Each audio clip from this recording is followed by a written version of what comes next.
আসসালামু আলাইকুম। ফুটবলের সৌন্দর্য যেটা, সেই সৌন্দর্যটা তারাই দেখেছেন যারা বেলজিয়াম বনাম স্পেনের ম্যাচটা দেখতে পেরেছেন। বেলজিয়াম এবং স্পেনের ওই ম্যাচটা সব ধরনের সৌন্দর্যই বিদ্যমান ছিল। বিশেষ করে ইউরোপিয়ান অঞ্চলে যে পাসিং ফুটবল, যে টিকি-টাকা যে ফুটবলের যে একটা আবহ, সেই আবহটা কিন্তু ওই বেলজিয়াম স্পেনের ম্যাচেই দেখা গেছে।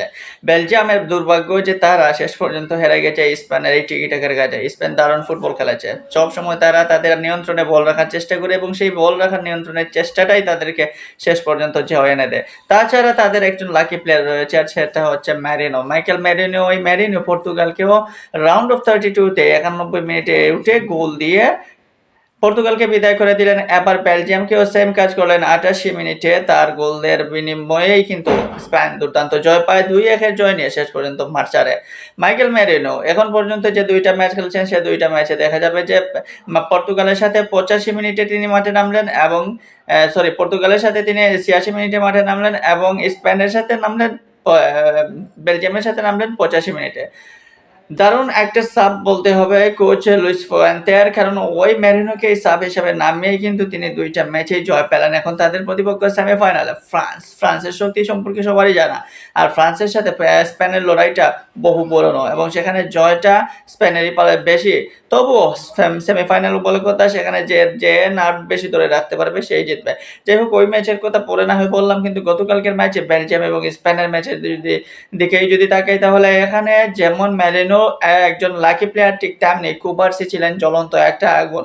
কুবার্সি 24 বছরের এই কুবার্সি যেভাবে দায়িত্ব নিয়ে খেলেন, সেই দায়িত্বের কারণে আপনি তাকে থ্যাঙ্কস জানাতেই হবে। কারণ কুবার্সির যে ডিফেন্স কন্ট্রোল, সেই কন্ট্রোলের সাথে অ্যাটাকিংয়ে তার উঠে আসা, মিডফিল্ডকে যথেষ্ট বল সাপ্লাই দেওয়া, এমনকি তার যে 2 নম্বর গোলটা মেরিনো যেটা গোল করেন, সেটাও কিন্তু ওই কুবার্সির অবদানই বেশি। কারণ কুবার্সির দূরপাল্লার শট, গোলকিপার লামেন্স প্রথমে বলটা গ্রিপ করতে ব্যর্থ হন, পরবর্তীতে এসেই মেরিনো গোলটা দেন। সো কুবার্সির এই ম্যাচে যথেষ্ট অবদান রয়েছে। এই গোলের পেছনে যেমন অবদান, টোটালি মাঠে এবং বেলজিয়ামের আক্রমণ বাক্যে কিভাবে নস্যাৎ করা যায়, সেই প্রচেষ্টা কিন্তু কুবার্সির মধ্যে যথেষ্ট ছিল। রোমেলু লুকাকুকে যেভাবে বন্দি করে রেখেছিলেন, লুকাকু বারবার ট্রাই করেছেন, কিন্তু লুকাকুকে তেমন এগিয়ে বা তেমন কোনো কঠিন পরীক্ষা ফেলতে পারেন নাই লুকাকু প্রতিপক্ষ ডিফেন্ডার কিংবা প্রতিপক্ষ গোলকিপারকে। সো এখানে কুবার্সি যথেষ্ট স্পেনের জন্য সাপোর্ট দিয়েছেন। কুবার্সিকেই বলতে পারেন এই স্পেনের কি প্লেয়ার।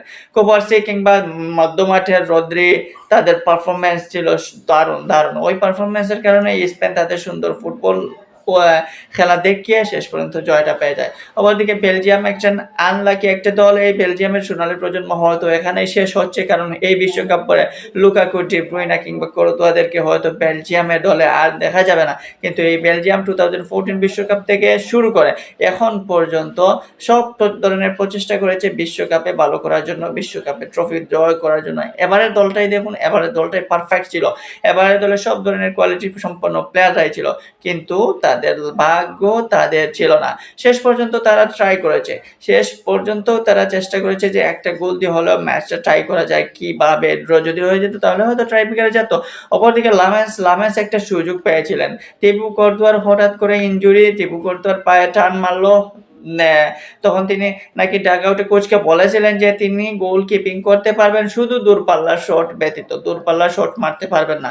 কোচ হয়তো কর্তোয়াকে দূরপাল্লা শটের জন্য হয়তো মনে করেছিলেন যে কর্তোয়াকে বসিয়ে রাখি, আমাদের কাছে তো ম্যানচেস্টার ইউনাইটেডের সেরা গোলকিপার সেন লামেন্স রয়েছেন। সো সেন লামেন্স আসলেন এবং সেন লামেন্সের একটা সুযোগ ছিল হিরো হওয়ার, কিন্তু সেই সুযোগটাও হারিয়ে ফেললেন এই সেন লামেন্স এই কুবার্সির দূরপাল্লার শট নিজের মধ্যে আগলে রাখতে পারলেন না, ব্যর্থ হলেন।